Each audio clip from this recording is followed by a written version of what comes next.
You know that moment, the one that happens in almost every conversation, the one most of us kind of dread? It's that sudden pause, that gap, where the words just stop.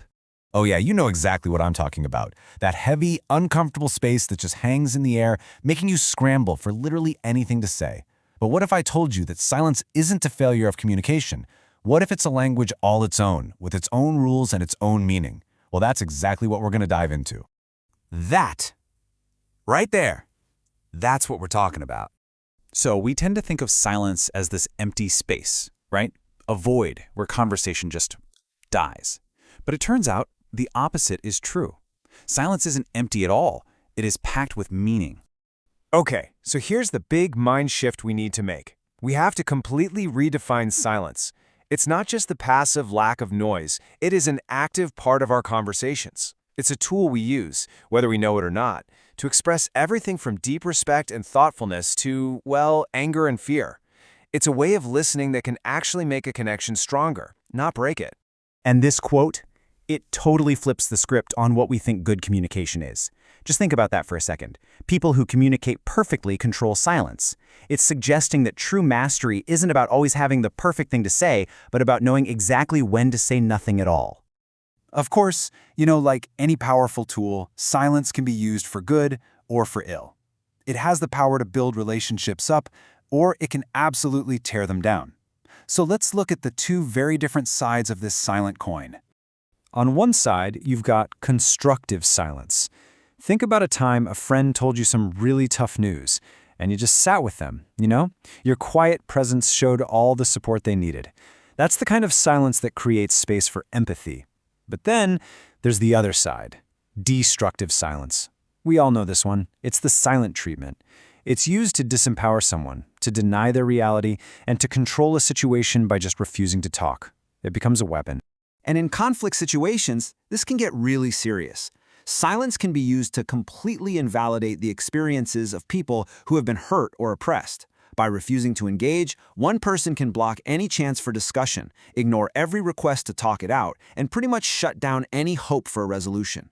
It's a very active, very aggressive strategy. Okay, now here's where things get really fascinating and really complex, because the rules of silence, they are not universal. What's considered totally polite in one part of the world might be seen as super offensive in another. It's like a global code of quiet. I mean, just look at this patchwork of interpretations. It's amazing.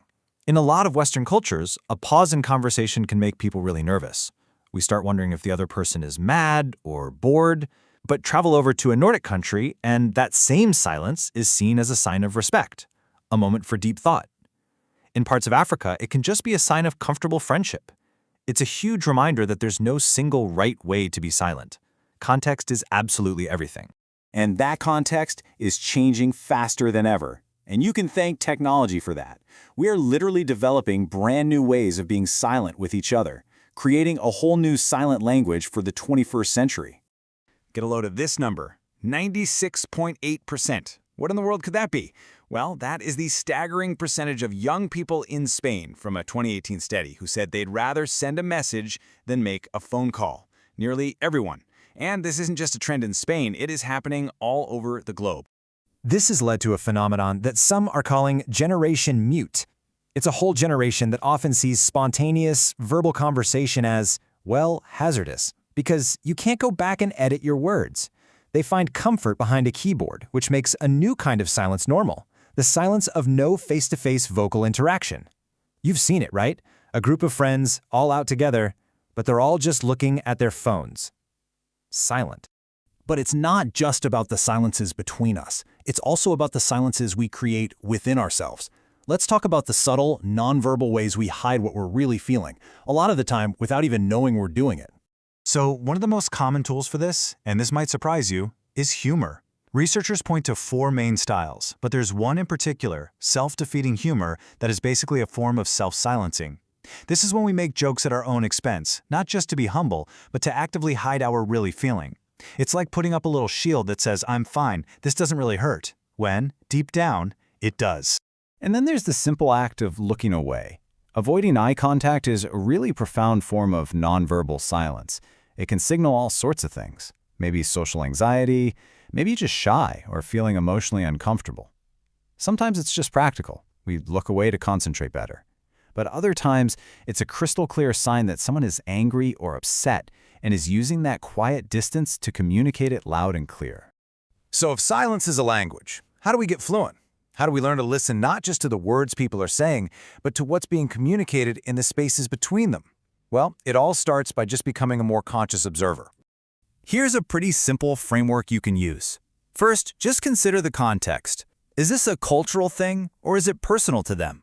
Second, look at the body language. Are their arms crossed? Are they leaning back? Third, try to recognize the power dynamics happening. Is this a thoughtful pause, or is it a power move to shut you down? And finally, especially with someone you trust, the most important thing is don't assume. A simple, gentle question like, "Hey, is everything okay?" can turn a destructive silence into a real moment of connection. At the end of the day, understanding silence is really about becoming a more empathetic, more aware communicator. It's about recognizing that sometimes the most important things being said aren't spoken at all. So, the next time that pause happens, instead of rushing to fill it, just try embracing it. Take a breath and listen. Because what you hear when nobody's speaking might just change everything.